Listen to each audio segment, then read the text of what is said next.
Yo, what's up? Welcome to Kind of Funny Games Daily for Monday, August 10th, 2020. I'm one of your hosts, Blessing Adeoye Jr., and joining me is Tim fucking Geddes. How you doing, Bless? Tim, I'm doing pretty good this morning. How are you doing? I'm doing great, man. It was a Fall Guys weekend. I got that crown. I got that dub. Feeling good about it. You got the dub. The amount of second place wins I got was so infuriating that I was like, I'm not gonna stop playing until I get first place, and I did, and it felt damn good. Bless, dude. Have you won yet? Great. I have one. I've only gotten one win. I did it on stream. Andy Cortez helped me. Yeah, so people have watched our Fall Guys Let's Play that we uploaded on youtube.com/kindoffunnygames. Yeah, it came down. It was the tail game, which I'm gonna put it all on the table. I hate all the tail games in Fall Guys. They're so good. I love them. Really? You like the tail? I'm so bad at grabbing a tail in the games. Like something about it. Tail, Bless. Something about the physics of it just is way off for me. That I'm never able. Timing thing. I also can't grab the tails to save my goddamn life. I'm so bad at it. I'm so bad at it. And so anytime there's a tail game, I'm like, oh no. But it came down to essentially, like it was like the last four. And it came down to like last person who has the tail wins. Mm-hmm. And Andy was there for me. Andy was like, hey, we got this. What we'll do is, once I get the tail, I being Andy, once Andy gets the tail, he'll run around and pass it off to me at the last second. And it worked perfectly. I got my first win, got my only win. But I'm like you, Tim, where I've gotten so many second place finishes in Fall Guys. And I don't know how I've gotten this many second place finishes, because it's statistically at this point unlikely that I finished second place this many times. Yeah, it's ridiculous. But dude, what a freaking game, man. I love it. Like as a Nintendo kid, this game speaks to me on a level unheard of. It's a little bit of Mario Chase from Nintendo Land mixed with just various good Mario Party mini games. There's a couple mini games that I'm just like, oh, I don't want to do this one. But that's kind of the fun of it, right? Where it's just like I love egg game. The egg basket game. I like the egg game. I hate that game. It adds a bit of unpredictability that does kind of fuck everything up, where it's like if your team kind of sucks, you're screwed. Have you guys been with a team that's just like, I guess we don't understand the fucking rules? Because like at one point we got like 4 eggs and everyone else got like 20. It sucked. So Kev, there was one round where I wasn't on that team, but I was on the team that would have dominated your team, because we ended up with every single egg except for one. Whoa. That's awesome. That's a great feeling. How much do you think you contributed to that? Pretty well, dude. This is my type of game, man. The thing is, with the egg game, I feel like it's about getting an early lead. Like, if you can start off good, usually you can get off scot-free and leave it to the other two teams to figure out who's going to be in last place. My thing is, most of the team games, I'm not going to say most, half of the team games I don't like. And that kind of contributes to the idea of, oh yeah, like what's the next mini game? Oh dang, or oh let's go. Yeah. Right? Like the fall ball, I think that's the soccer one, fall ball. Oh man, I love fall ball. I'm all about fall ball. Like my Rocket League instincts kick in, my FIFA instincts kick in, pun intended, and I'm usually able to dominate in fall ball. But when it comes to Jinxed, hate Jinxed. Hate Jinxed. I love Jinxed, dude. Jinxed dude, I'm so bad awesome. at Jinxed is fun. I love it because I love that there's the dynamic shift where all of a sudden it's like run away, run away, run away. Once you get it though, you're like, oh, I'm about to fuck these motherfuckers up. And I love when it always gets down to like 3 on each team left, and you're just trying to find someone. And when you can see it happen where like the mob notices one of them doesn't have it, and then everyone just like kind of erodes around it. It is awesome. It legitimately turns into World War Z at a certain point where it's just like a whole mob after 100%. One person. It's terrifying. Tim, we're going to keep talking about Fall Guys. We're also going to keep talking about things such as more Xbox Series S leaks and more, because this is Kind of Funny Games Daily each and every weekday at 10 a.m. live right here on twitch.tv/kindoffunnygames. We run you through the nerdy news you need to know about. If you're watching live, you can correct us when we get stuff wrong. We're going to kindoffunny.com/you're wrong. If you don't want to watch live, you can watch later on youtube.com/kindoffunnygames, roosterteeth.com, or you can listen later on podcast services around the globe by searching for Kind of Funny Games Daily. To be a part of the show, head to patreon.com/kindoffunnygames, where bronze members or above get to write in, and silver members or above get the show ad-free with the exclusive daily post show. Housekeeping: Greg, Andy, Tim, and Kevin have an hour and a half long Avengers Let's Play up right now on youtube.com/kindoffunnygames. And I missed that. How'd that go? It was fun, man. How come you missed it? I had to go do Leaf stuff for a new apartment. Cool. And also, I'm not too into the game. That's awesome. But yeah, no, it was a super fun Let's Play. Kevin was in rare form, which at some point it's not rare form. It's just the form that Kevin takes. And yeah, it was a ton of fun. We played for a long time. I was the Hulk, busting things up, smashing some shit the only way I know how. I hear you're into that Hulk gameplay, right? Yeah, I feel like I'm the only person in the world that's kind of feeling Hulk. Yeah, but, I feel like usually when I ask people are not feeling Hulk when people don't like around. Hulk. Everyone, in the game, man. Oh yeah, they're hating ass haters. But he can pick up big ass rocks and throw them. And that's fun to do, and I do that quite often. Yeah. But yeah, I will say that. So I did the harm challenges like during the stream. I got the little nameplate or whatever from the beta. When we were doing the Let's Play, it didn't pop, but when I reloaded it again, then it popped, which was really weird. But anyways, doesn't matter. I don't know how much more I got in me for this game. I enjoy it quite a bit. I think it really is going to depend on what groups of people end up playing and at the rate that they play and all that stuff. I'm going to play through the story because I want to know what happens. But I don't know if I'm going to be continuously coming back. But then again, the DLC can get me, and that's all it has to do. I don't need to be playing this thing every day of my life. But if this game can get me to coming back to it once every 2 months for a 2-hour little romp through Hawkeye's world or whatever, I'm in. Oh, romp through Hawkeye's world. I'm into it. We have cool friends for today is already live on youtube.com/kindoffunnygames or not kind of funny games, youtube.com/kindoffunny and on podcast services. It features Steven Spawn, Kahlief Adams, Elyse Williams, and a conversation on how to be a better ally in 2020. So check that out again on youtube.com/kindoffunny. Thank you to our Patreon producers, Mohammed and Blackjack. Today we're brought to you by Quip and Klarna, but I'll tell you about that later. For now, let's begin with what is and forever will be the Roper Report. It's time for some news. We have 6 stories today. Baker's dozen. Starting with our number 1, Fall Guys is a smash hit. This is Tom Phillips at Eurogamer. Brightly colored battle royale Fall Guys Ultimate Knockout has shifted 2 million copies on Steam since it launched on August 4th. The game is also currently available on PS4, where it is part of this month's PlayStation Plus offering. There's no word yet on how many more people out there are playing. But clearly Fall Guys is off to a brilliant start and far better than expected, as its servers' early teething issues showed. So many people turned up on day 1, it had to be taken offline for maintenance. There were further issues at the weekend as yet more players flooded in. Developer Mediatonic has said it is working on a longer-term fix. Over the weekend, Fall Guys had more than 100K people playing on Steam at the same time, more than GTA 5, and was doing particularly well on Twitch. Today, publisher Devolver Digital said 23 million minutes of Fall Guys had now been watched on the streaming service platform, and that the game was now the company's biggest ever launch. Quote, it has been overwhelming and humbling to watch the launch and reception of Fall Guys, Mediatonic boss Paul Croft said. He continues, we're incredibly grateful to all our players for their support and have big plans for the game in the future. We're thrilled by the response and can't quite believe how beloved our little jelly beans have already become. Tim, does this surprise you? Not at all. But it does make me extremely happy. This is one of those games that everybody knew was going to be special when you first saw it. At PAX or whatever it was not directs, but whatever like showcase that this was first seen. Everyone that saw it was like, this game is going to be fun. This looks like it's going to be fun. And they did it. Like the thing that's most impressive is they kind of, answered the call to the promise of what this game could be, where anyone can pick up and play and have an equal amount of fun, an equal amount of frustration, an equal amount of that Nintendo magic. We were talking about this, I think, a little bit. It might have been a second ago, and it might have been before the show. I don't really remember, but I'm going to repeat myself again if I brought it up earlier on this show. But there is such a quintessential Nintendo-ness to this. Yes. It's the randomness mixed with fun, but there is actual skill involved as well. And it's like the wait between mini games when it's cycling through and you're just like, I don't know which one's coming up next. That is so thrilling, and it's such a one more match type game. And the fact that these games last max 7 minutes, it feels, to get to a winner announced.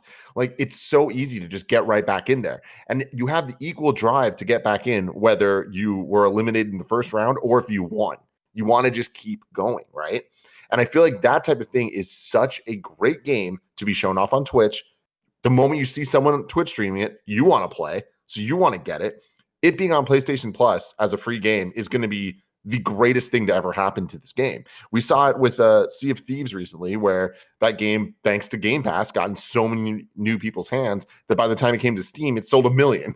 And it's like, that's so impressive and so crazy. This 2 million on Steam already, in addition to all the people playing on PS Plus, in addition to their commitment to having plans, big plans for this game in the future, like we can kind of imagine what those are going to be, right? Like bigger custom lobbies, team games, more mini games, all of that stuff is extremely exciting. That's the most exciting thing about this story for me, is what the implications of this are, right? Because this means like that yeah, in the future they're going to be doing more stuff in this game. They're going to be adding more content. And that's something that they probably already had planned anyway, because it seems like it's going to be that type of game.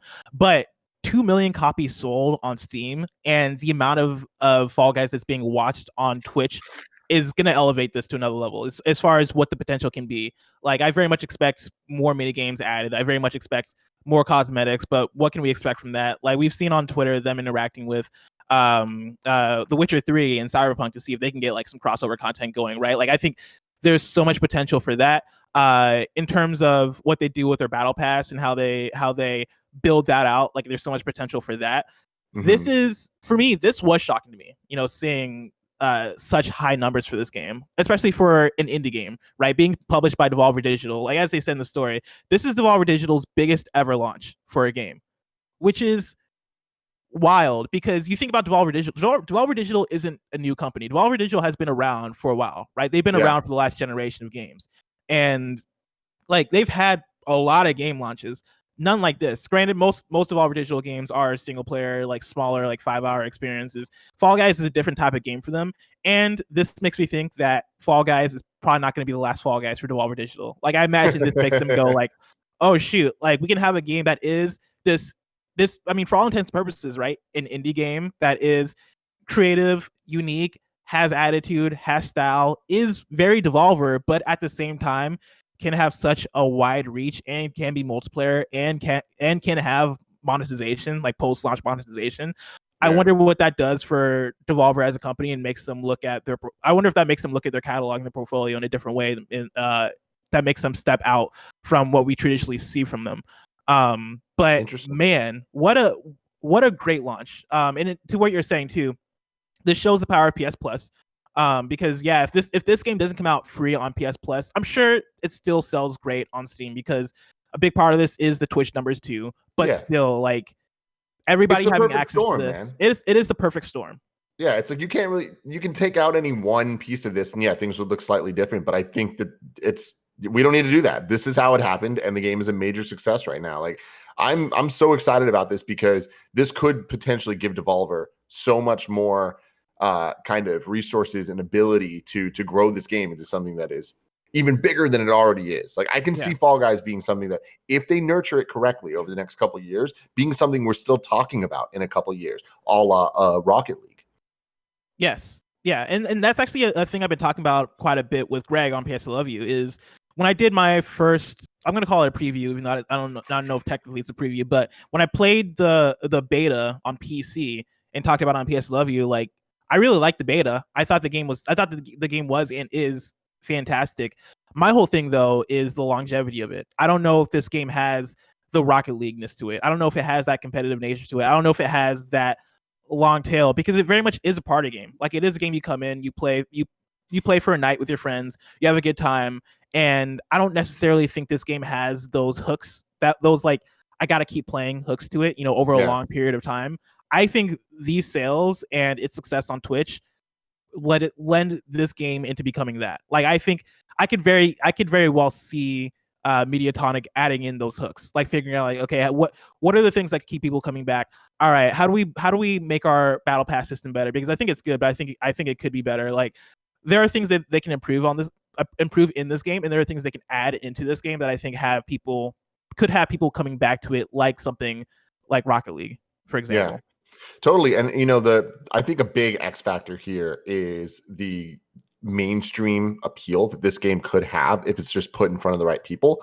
And that gets hard because, things like Fortnite, they have the ability to reach out to licenses like Marvel or Star Wars or whatever it is, DC, to get like specific character skins and all that stuff. Like, can you imagine if Fall Guys had that? And I think that we're a ways away from that because I don't think Devolver has that type of clout or reach or money, whatever it is.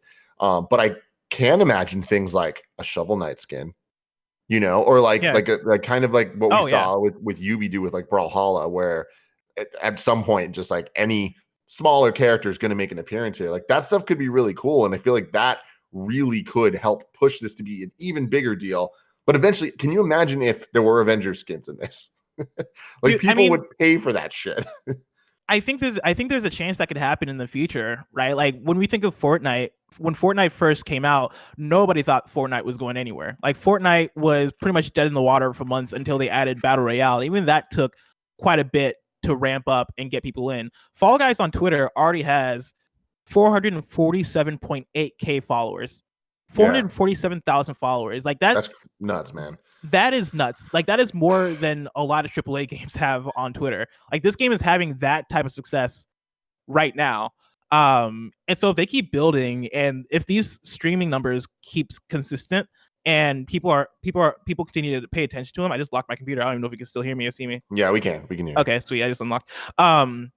If that continues, then yeah, I could see those deals happening, right? Like, dude, again, totally. The Cyberpunk thing might happen for them, and that right there is just one point, right? Like absolutely. That continues. And the moment you get one, if Kind of Funny has learned anything in our small life of the last 5 years, it's that every single time one crazy thing happens to us, it opens the door for 10 more crazy things. Because all of a sudden you hit this point where it's like, oh well, they had this guy on, which kind of means that they could have anyone on, and then it just kind of like, you know, snowballs like that. And I feel like with this, if Cyberpunk signs up, everyone's going to be like, well, if they did it, we should probably be doing it too. And then you just kind of fall upwards. Yeah. No, I mean, exactly. But real talk though, I think that there's still this game can blow up even bigger than it already is. It's on that precipice right now, but you need to convince the mainstream that are people that aren't considered gamers to give this game a shot in the same way that they would a Mario Kart or a Mario Party. This game has that appeal. Yes. And if you get this in the hands of the non-gamers everywhere, the people sitting on a couch next to you while you're playing a game, this could be a game changer, man. Dude, I think this game has the potential to be the second Animal Crossing this year. Like, not necessarily selling as much as Animal Crossing by any means, but you know, occupy that same space of the game that comes out. Everybody's still at home. People are bored. That means video game sales are skyrocketing up, right? And it is that perfect storm of, hey, it's a family game. Anybody can play it. Hey, it's free on PlayStation right now. Let's get it. Oh, the kids are watching their favorite streamers stream it. Cool. Oh man, it's readily available. Or oh wow, I can get it on my PC right now on Steam. Okay, cool. And that just snowballs continually until boom, like it's everywhere. Yeah. I think it can be on its way to that. And I think it's a matter of time before we see. Last thing I want to bring up, and I am super not informed in all this, so there might be something that halts this in its tracks, but when does this game come to other consoles? That's a very good question. When does this game come to Game Pass? See, that'll be, oh my God, that'll be a big get for this game if they're able to get on Game Pass, right? That plus, like, I imagine this game could run on Switch pretty, I'm not gonna say pretty easily, but fine. When this game gets on Switch, what does that do for the game? Like, this game still has so much potential to grow. Bless. What about mobile? Think about it. Think about the install base of like this game could be fucking huge, man. Oh, and so it's only a matter of time. Video games are cool. Speaking of video games being cool, story number 2: Xbox Series S has been confirmed in a leak. This is from Tom Warren at The Verge. Microsoft is rumored to be unveiling its second, cheaper next-gen Xbox console this month, and it looks like it'll definitely be called Xbox Series S. The Verge has obtained photos of Microsoft's new next-gen Xbox controller in white, complete with packaging that mentions the Xbox Series S. Twitter user Zach S was able to purchase the controller today, and we've confirmed it's genuine. The new controller was sold on a resale site today, and by today I think this is like last weekend. And the side of the packaging notes that the controller works with both Xbox Series X and Xbox Series S consoles. Microsoft has not officially unveiled an Xbox Series S yet, nor has the company even confirmed a white Xbox Series X controller. Tim, this is another hit in the hits that keep on coming for Xbox Series S / Lockhart leaking again through this white controller, which it is. I feel like it's kind of a weird way for this to leak, right? Because like I'm guessing this controller is somehow going to be maybe the Series S is like a white console, thus lending itself to a white controller. That's what this gen was with the Xbox One X and Xbox One S. Yeah, the S was white and the X was black. So that wouldn't be surprising. I hope that that's not the case. Selfishly, I want the white version of the Xbox Series X in this room very badly to go with the sexy ass white PS5. But I got to imagine it's going to be the white S and the black X. The controllers will be compatible with both, so that doesn't matter. So we see on the actual the controller that leaked that showed this off shows the box of the series of this controller, and it's called Robot White, and it says that really big on the side. So you got to imagine that they had some other whatever. Like, give me a name, Bless, for the black one. Dark Knight Black. Dark Knight Black. It says it right there on the side of the box, and then at the top it says Xbox Series X dash. Why would they call it Robot White? It's not like all robots are white, you know. There's like a lot of black robots. It's true. But anyways, I think that this leaking this way and being confirmed this way is just another hit of the who gives a shit story, right? Where it's just like, we know this thing is coming. This will go down in history as the most bizarre hardware launch year of all time, where we are months away, presumably, from these consoles coming out. We still don't know the price. We still don't officially know that there is another Xbox console. Now we kind of do. It's like such weird shit, but it's like, who cares? We know. We're all talking about this. We're all on the same page here. We know what the fuck this is. We know what it's going to be. So, whatever. Great Mr. Lizard writes into patreon.com/kindoffunnygames, just like you can, and says, "What's up, Blessing and Tim? Well, it looks like the cat is out of the bag. The Xbox Series S is more real than ever now after the controller leak. Do you think Xbox will just admit that it's real by tweeting out the announcement like they did with the Halo Infinite multiplayer being free to play? If they don't, when do you think we'll see an official announcement?" Honestly, I wouldn't be surprised if they did. And I don't think it would really matter any which way. I think that they're trying to hold back on announcing it because I think they feel like they want to announce it with a price, and they want to wait to do that until they announce the price and date of the other one. And they want to wait to do that until PlayStation does. So I wouldn't be surprised if they did be like, oh yeah, the Series S is real. More details later.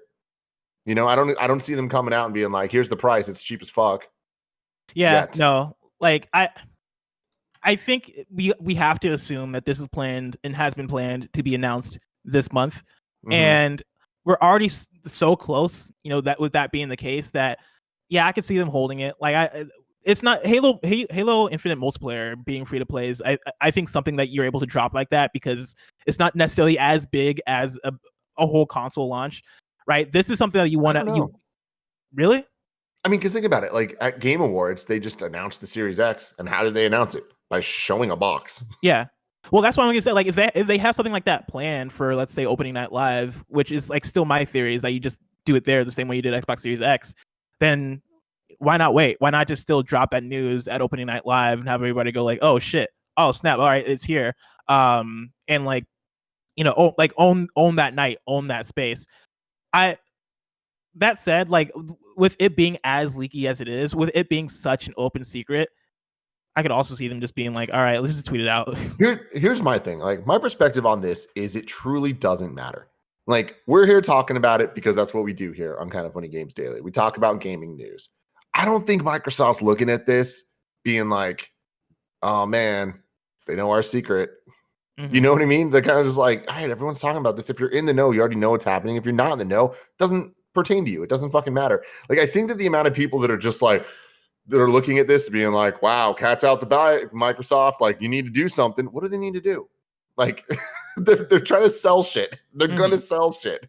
And it's like the series, if you have seen the last generation, this generation of the Xbox One X and the One S, if you understood that, you're going to understand the next thing. This is not confusing marketing. This is not confusing branding. When we have the full slate of answers of release date, price for both the lower version and bigger version on the PlayStation side and Xbox, the market's going to understand what's going on. There's no rush to announce these things, but I think at the same time, it could be announced right now and it wouldn't fucking matter. Nano Biologist writes in to patreon.com, so it's kind of funny games, and says, "Hi guys, over the weekend we got more leaks about the Xbox White controller mentioning the Series S, but now it's the actual controller and packaging. Both leaks so far were from Chicago, so with Xbox Series X/S stuff clearly in full production, and these items are being stolen from production facilities, are we closer to the Xbox launch than we think? Additionally, on the other side of the coin, why haven't we seen any PlayStation leaks / stolen products in the wild yet? Could Xbox be further along in production than PlayStation? Is this a sign that we'll see Xbox's stuff come to shelves and our hands first? Man, we are so close, I can almost taste it. Shame we still have a wall of, quote, no pricing info in our way still. Thanks, the Nano Biologist." Tim, do you think the fact that Xbox Series S is leaking all over the place means we'll get it sooner than we think? No, I still think that the Series S, I think at this point, it has to be a November launch. Like earlier this year, I predicted that we're going to get the Xbox like significantly earlier than PlayStation, and I just don't think that's the case anymore. But I wouldn't be surprised if they start putting out like the new controllers and hardware and making that switch over early. Like these controllers, wouldn't be surprised if they started getting in the wild and Microsoft was like, hey, you can get the controllers now.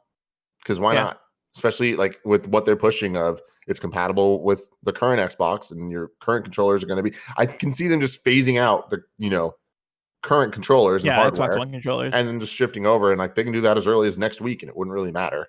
Yes, and I 100% agree. Like I think that's the big thing, right? Like what is the point of like not having the Xbox Series S controller or Series X controller available already when it's pretty much the same controller with a share button, right? Like that's not a thing that has to come out day and date with the console to make that big splash.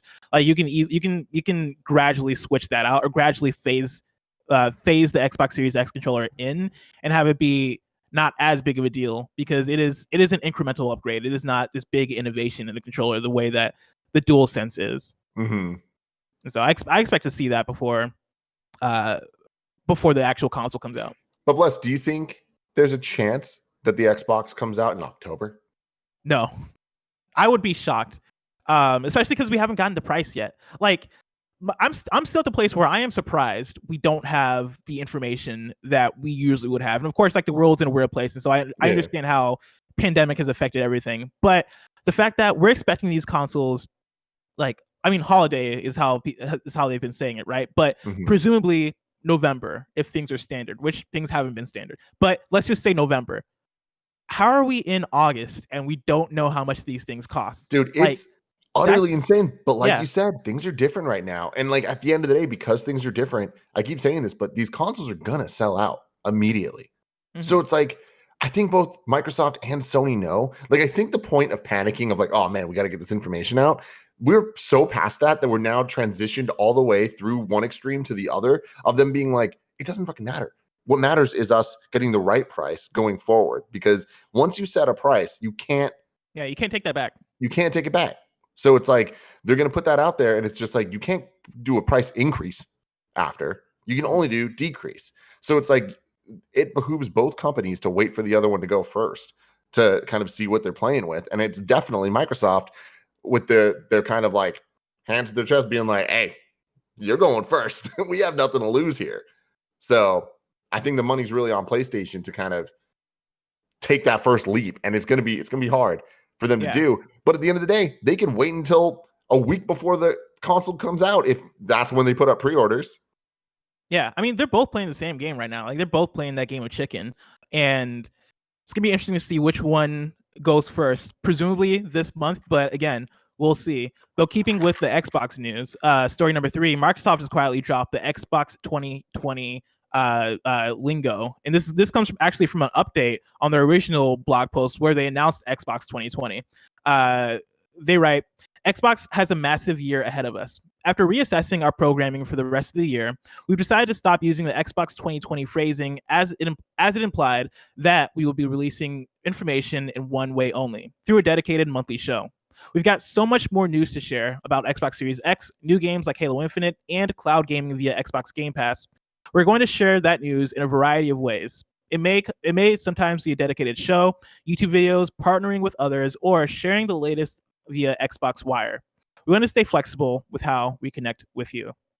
And this I find interesting because I think the main reason for this is because they kind of boggled it in June, where they came out in May and they're like, hey, Xbox 2020 is happening. You're getting Inside Xbox with third-party games coming out for next gen.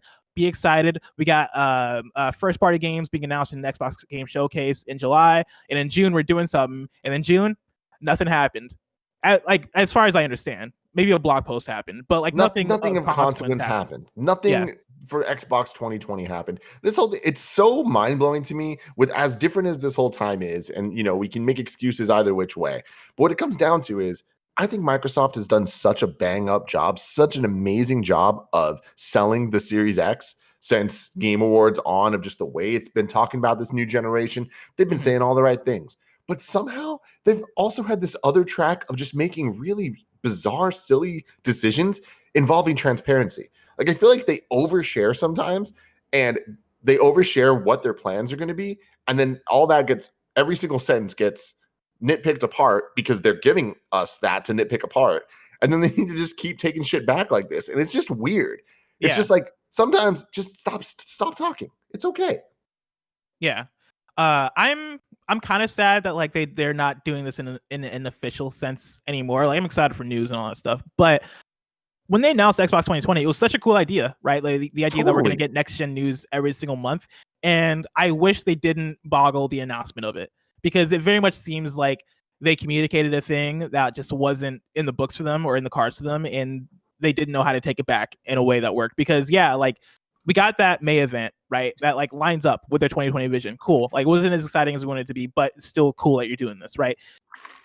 That caused us all to speculate for June, because we were like, okay, July, boom, first party games, sweet. That must be in June. They're doing they're breaking out the box, right? Xboxing Day, as I think Jeffy Grub called it. And that just didn't happen. Whether or not that was because it got delayed and rescheduled, or whether or not that was just a thing they just never had in the books in the first place, who knows? Mm-hmm. But yeah, I don't know. The way this whole thing kind of panned out strikes me as unfortunate. Like, I wish we're getting more from this, but we're still getting news, and so look, that's the exciting thing. The thing that's important to keep in mind here is none of this shit matters at the end of the day.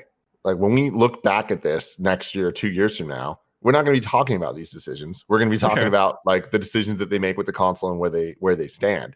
And like, sure, if this ends up being like all the things that lead to a downfall, sure, we're going to be looking back at this and being able to point at it and being like, well, here's all the mistakes they made, and this is why all this happened. But all it's going to take is for them to turn us around and turn the world around and sell the idea of Xbox to people. And then it's like, who cares about these like marketing blunders along the way, But at the same time, it's just so, I just don't understand. It baffles me how some of these decisions are made. Like, in a year, the first year we don't have E3, I'm just shocked that it was handled so poorly across the board. And I'm a defender of this Summer Game Fest mess thing in as an idea. And I hope that it continues in the future. And I hope that it gets better and better every year.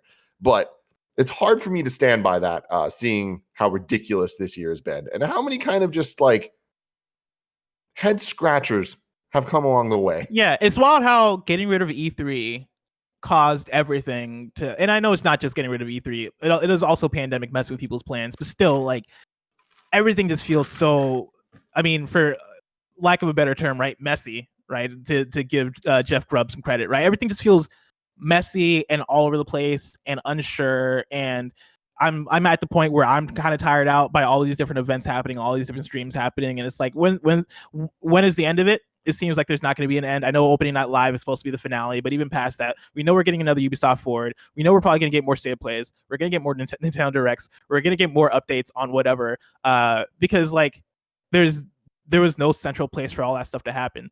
And like, on one hand, I get it. Like, why do we need to stick to 1 week for this stuff? And this works better for publishers and developers, but it works better for everyone. Dude, we gotta get our shit together. That's we need to get our shit together. But my argument against what you're saying about the like, I'm tired, is like, dude, we're all tired, and we're all tired when it's E3.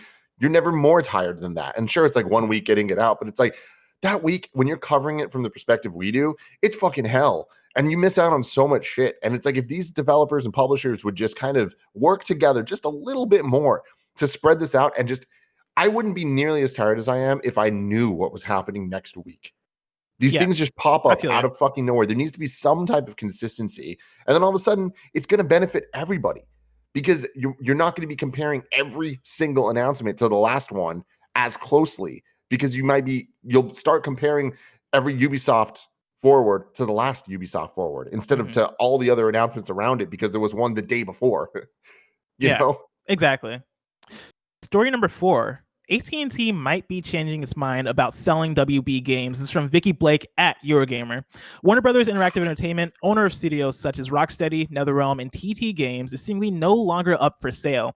Reports came in last month that parent company AT&T, which acquired Warner Brothers in 2018, was looking to offload its gaming division for about $4 billion in a deal that may include, quote, a commercial licensing agreement where AT&T can continue to get revenue from its IP, such as Lego and Harry Potter.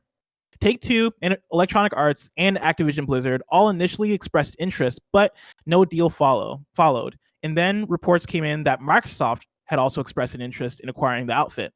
Now, however, it seems AT&T has reconsidered the sale, and instead of selling off its gaming concern to help mitigate its debts, instead it is restructuring the organization. In an email to staff, CEO Jason Kilar, I'm going to say, because Killer sounds pretty aggressive. Jason Kilar told staff Warner Brothers Interactive, quote, remains part of the studios and networks group, end quote. So cool. There's an update for you. Yeah. WB Games is safe for now. I mean, it kind of bums me out, but it's fine. I just feel like WB Games getting bought up by someone of consequence could have been an exciting thing for the industry, and I do think that it would have pushed some things forward and shaken some things up in a way that I want to see. But whatever, at least this means things are safe. Things are just going to stay status quo. That's fine. That's my thing that makes this fine with me, is the fact that, all right, WB Games, as they operate right now, they do a pretty good job. Like, NetherRealm is incredible. Monolith is great. Or is Monolith even part of WB? I'm not getting into it. But the games that we get from WB in general are good to great. And I don't necessarily want that to be like taken over by an EA or an Activision per se. Like, yeah, if Microsoft got them, that'd be pretty cool to see how they would nurture those studios and see what direction they'd go with those games. But as things stand, them remaining with AT&T, them not being split apart and sold and all this stuff, that's okay with me. I'm fine with that safety. Story number 5. Marvel's Avengers seemingly has exclusive skins for Verizon and Intel customers. This is from Jordan Oloman at IGN. Leaked skins from Marvel's Avengers have resurfaced on Reddit, seemingly tied to promotional collaborations with Verizon, Intel, and Virgin Media. Posted to Reddit by user Smooth4254, the first set of skins boast a red and white colorway, with the header tags found suggesting that they could be linked to Verizon in the US and Virgin Media in the UK, who both follow a similar color scheme. The second set of skins are more nostalgic in nature, with Thor sporting an old-school fighting helmet and Iron Man donning a weathered set of armor. According to the user, this set may be part of an upcoming collaboration with technology company Intel. In a report from Computer Base, leaked product images were found suggesting that an upcoming series of KA model Intel processors will feature a collaboration with Crystal Dynamics' Avengers game, which may well be where these skins stem from. Exclusive elements have become a point of controversy in the lead up to Marvel's Avengers launch. Most notably, Spider-Man will be an exclusive hero in PlayStation versions of the game, alongside other cosmetics and challenges. We've called that move good for PlayStation, but bad for the players. And this is IGN speaking here. It remains to be seen whether more exclusive elements will appear, but it seems increasingly likely. Tim, what's going on with Marvel's Avengers? Like, exclusive skins for Verizon and Intel? Like, this, again, it's one of those things where I'm like, who cares, really, at the end of the day? Like, I know that the Spider-Man thing matters. Exclusive skins and shit, it's like, I think that we just need to draw a line as consumers of what do we need to get upset about and what do we need to just kind of just let happen, because that's going to be something that goes down. I highly doubt that these are going to be skins of consequence. It's just like this is something we've seen forever in games. And yeah, should it change? Sure. But I don't know. I'm not up in arms about this one. I think that the Spider-Man stuff is understandably a major deal. It is a playable character in a game that doesn't have that many playable characters. And that playable character is undeniably the most famous of the characters. Like, that is a huge issue that you're limiting player base on. Skins and stuff, it's just like there's going to be so many skins in this game. Yeah, I can see that. Deadman97 writes in and says, "Hi guys, with today's news of Marvel's Avengers seemingly having more exclusive content, where do you guys draw the line on a game having too much exclusive content?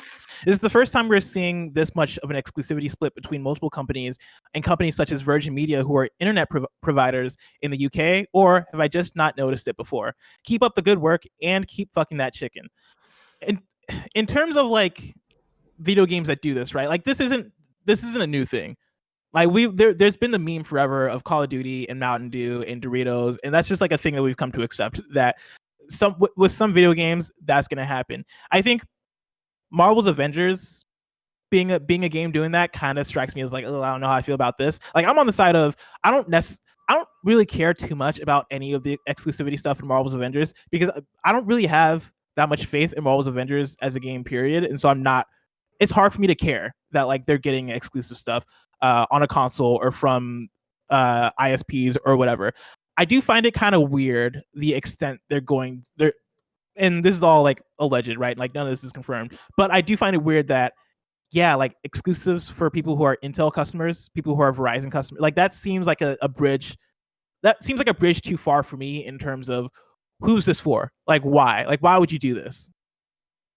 Yeah, I mean, I think it comes down to money, and it comes down to those licensing partnerships with those companies. Like, they're getting paid off of this, and it's just like, yeah, it's not fun, and all this stuff should be available to everybody. But like you said, it's been like this forever, and so many games have had this. Kingdom Hearts 3 I remember some super bizarre stuff where it wasn't even just pre-order on Amazon. You had to like buy a certain amount of things on Amazon, and then you get a exclusive Keyblade skin or whatever. And it's like, it just reaches a point to me where I'm like, when you got to look at each game as what actually matters to that gameplay experience, to that game experience, not even just gameplay. Because I get the cosmetics and stuff do affect your time with the game. But I think with Avengers, there's going to be so many skins and so many customizable options that like, unless the symbiote suit is exclusive through this shit, I don't know, man. It's going to be okay. I don't know. I feel like I'm of the mind that cosmetics do play into the experience. Maybe not as much as gameplay, right? Maybe not as much as a whole character, but you know, people care a lot about cosmetics, and I feel like to your point about like, it's not a symbiote suit, right? I think this kind of sets a dangerous precedent, because like the suits they are referencing are suits that are I'm trying to find exactly battle damaged Iron Man. Yeah, like seriously, guys. Somebody, is there a single person in the chat right now that's like, man, out of all the options I have, I would have went with battle damaged Iron Man. He's like, it's like he got damaged in battle though. That's cool. That's like Goku after like he gets like hit with a beam. But I just feel like inevitably there's gonna be a different version of a battle damaged Iron Man that you can choose from. Yeah, I mean, and that'll very likely be the case. But like, I don't know. I feel like this leads down a dangerous path. Like it's a slippery slope situation of like, all right, cool. If I go to AMC theaters for the next Avengers movie, do I then get the symbiote Spider-Man suit, or like what is how ridiculous can these deals get? And I feel like for this is already kind of starting from a ridiculous place of like, why are these two things being connected? And you're right, it is like a deal. It is them getting money. It is them getting paid by Intel, or some kind of partnership happening there that is happening behind the scenes that is getting the money. But as a player, I'm like, all right, that's weird. I don't like that at all. Like that just seems like a weird arbitrary thing for me to not have access to those skins because I'm not an Intel customer. Yeah, but I digress. That's fair. I mean, it's the same shit as, you know, pre-order at GameStop and you get this, pre-order at Amazon, you get that. It's always been shitty. It's always going to be shitty. And like at the end of the day, yeah, we should want that shit to not happen. I just think that we can't conflate the Spider-Man exclusivity and this. And I feel like that is what's happening right now, where it's like Everyone's just looking at this Avengers game and just being like, it's the biggest shill thing of all time. And it's just like, okay, some of it, yes. Some of it is just business as usual. Which should business as usual change? Sure. But it's not going to. So... Speaking of business as usual, story number 6 is our last news story for the day. Amazon renames Twitch Prime to Prime Gaming. This is Austen Goslin at Polygon. After 4 years, Twitch Prime is no more. Instead, the premium version of Twitch membership has been renamed to Prime Gaming to better fit within the lineup of Amazon's other Prime services. Twitch Prime is part of the many benefits Amazon Prime members get, including Prime Music and Prime Video, but because it had a completely different name, Twitch Prime didn't exactly fit into the company's standard benefits list and didn't have the same association those other products and subscriptions have. With the new Prime Gaming name, the service should fit right into a list of Amazon Prime benefits. Other than the name, nothing else about the service is changing. Prime Gaming will offer the same free games and in-game exclusive items as Twitch Prime and the free subscription to one Twitch channel a month that many Prime members and streamers enjoyed. Prime Gaming members can visit the services page on Amazon to see all the in-game benefits that are currently available. So there you go. An update for you. Wait, what's Prime Music? Is that a thing? It's it's like the music service. It's like Spotify for Amazon. Does it work well? I mean, it works as well as any Amazon thing. I mean, I've heard it's pretty fun. I mean, it works as well as Prime Video does. And I don't know if this is the switch, but Amazon used to sell like digital music, and so I imagine they just loop that stuff in with Amazon. They still do. Yeah. Yeah. So I imagine they somehow fusion it, like Dragon Ball Z fusion, kind of thing. There we go. Now the amount of Dragon Ball references. Wait, do you think there's a dance involved, or is it more of like there's thing? I mean, it's music, Kevin. Of course, there's a dance involved. Are you kidding me? Obviously, thank you. Obviously, I'm really excited to see what Amazon Prime Gaming, whatever it's called, is. Tim, did you have a take on it? No, everything froze for me for a second, but now I'm back. Oh, gotcha. But Tim, the future of Amazon Prime Gaming is so far away. If I want to know what's coming out to mom and grop shops today, where did I look? The official list of upcoming software across each and every platform is listed by the Kind of Funny Games Daily Show host each and every weekday. Yeah. Out today, we got Twist and Bounce on Switch, Miracle Sudoku on PC and Mac, Mecha Destruction on PC, Toy Tanks on PC, Meal Mates for PC and Mac, Infernal Radiation for PC, Adventure Mosaics, Small Islanders for PC and Mac, and then new dates for you. PUBG's next update has a new date. This latest patch arrives on August 19th for PC and August 27th for console and Stadia. Players that are excited to try the new content before launch can hop on the PC test server this Wednesday, August 12th. And then Remedy is premiering the first 15 minutes of Control's AWE DLC this Thursday at 9 a.m. Pacific time. Now it's time for Reader Mail. You can write in patreon.com/kindoffunnygames, where you can get the show ad-free. And speaking of ads, this episode of Kind of Funny Games Daily is brought to you by Quip. Let's talk about brushing our teeth. 75% of us use old, worn-out bristles that are ineffective, and even more people forget to floss daily. Good health starts with good habits. Quip makes it easy by delivering all the oral care essentials you need to brush and floss better. The Quip electric toothbrush has timed sonic vibrations with 30-second pulses to guide a dentist-recommended 2-minute routine, and there's even a sized-down version designed for kids. Paired with Quip's anti-cavity toothpaste in mint or watermelon, you get all the ingredients teeth actually need and none that they don't.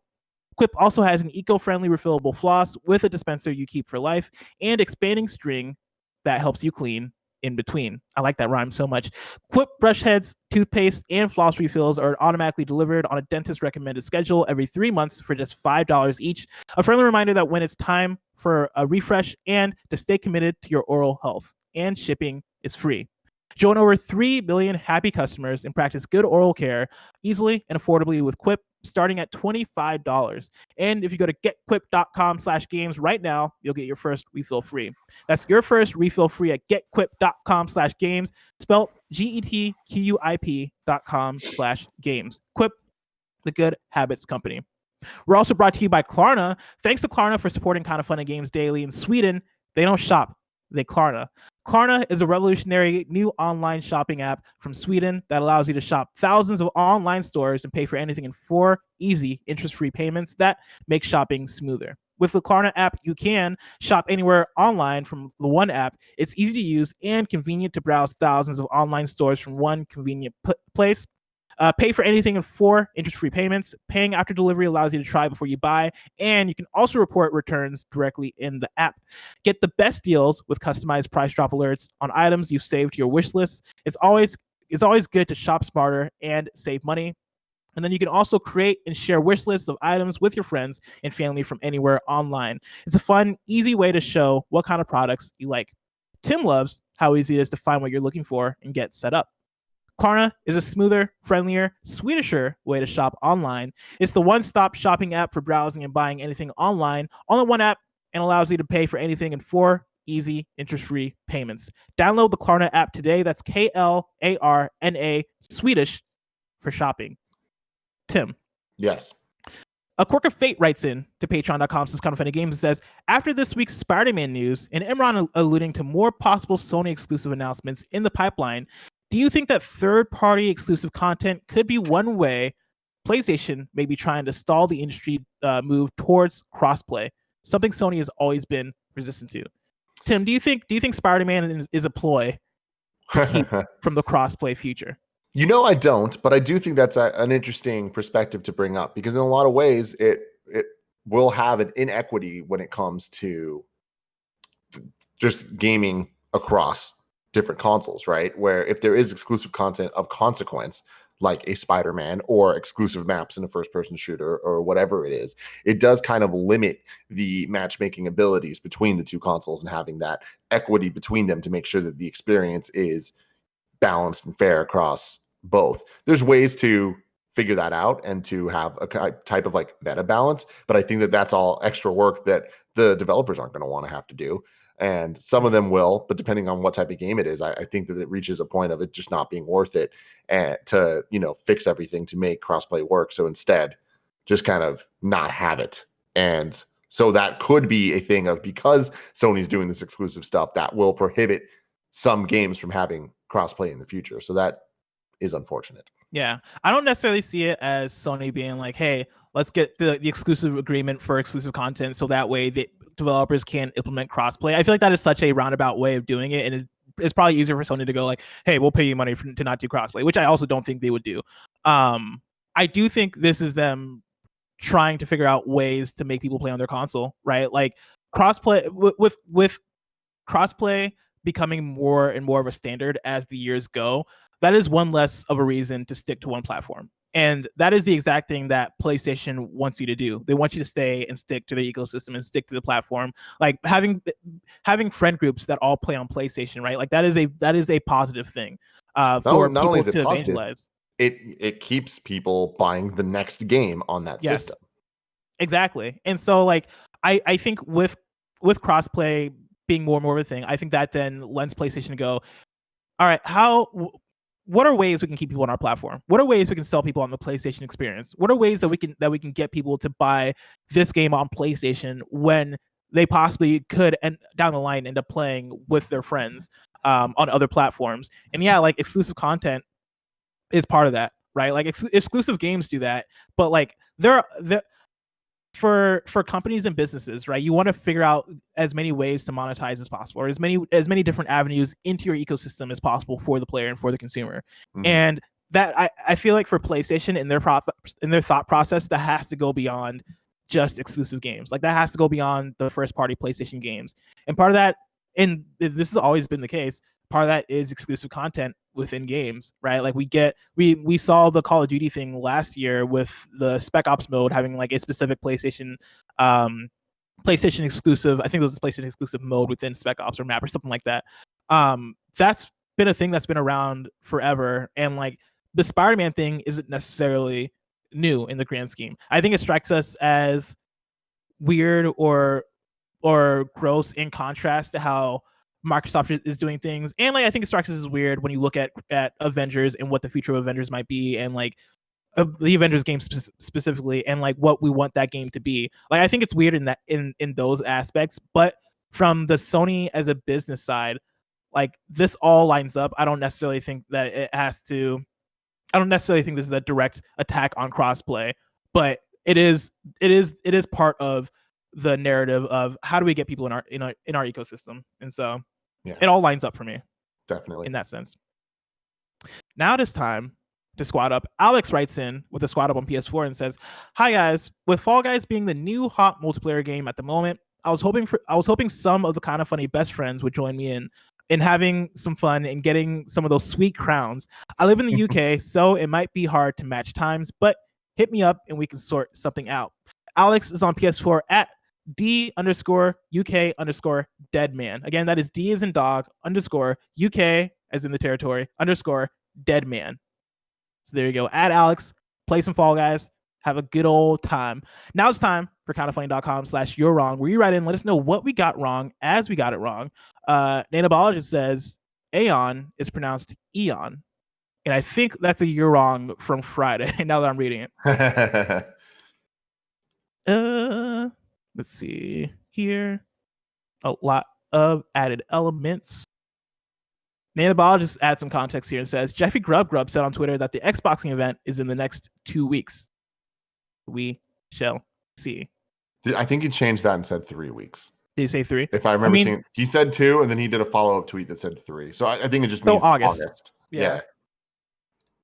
Groovy Muse says Blessing was right. Monolith Productions is owned by WB Games, acquired in 2004. Thank you. I thought so, but I was like, man, it's one of the weird mornings. Yeah. It is one of those weird ones where you don't hear Monolith talked about that much, and then also it's one of those mornings where I feel like my brain is still catching up with the fact that it's Monday and we're coming off the weekend. So there you go. Kind of Steven wrote in with this, and I almost included this in the show proper, but it didn't feel worth it. But kind of Steven adds, what do you guys think of the Chipotle deal getting the warehouse demo in Tony Hawk 1+2 if you buy the Tony Hawk burrito? Dude, I'm going to be real. Like, we're talking about like stupid, shady things.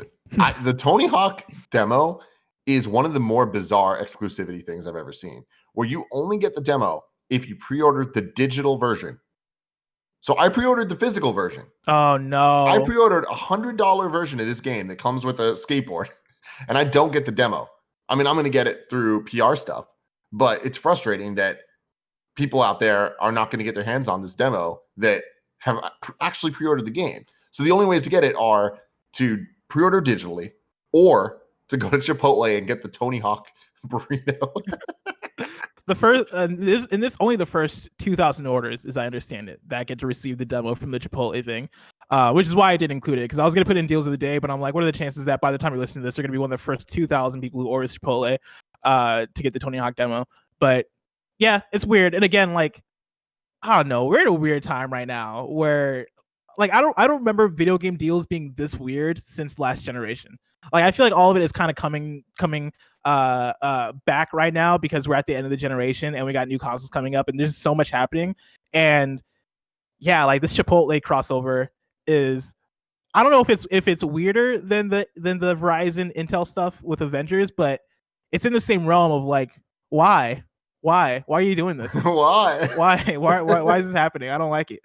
But that's it for kindoffunny.com/you're wrong. This week's hosts for Kind of Funny Games Daily are Tuesday, it's me and Imran. Wednesday, it's Greg and Gary Witta. Thursday, it's me and Greg. And then Friday, it's Greg and Rihanna from What's Good Games. So get hyped for that. Of course, this has been Kind of Funny Games Daily, each and every weekday live right here on twitch.tv/kindoffunnygames. We run you through the nerdy news you need to know about. We have a Patreon post show for those that are subbed at the silver level of patreon.com/kindoffunnygames. So stick around for that. Otherwise, until next time, Game Daily. Mm-hmm.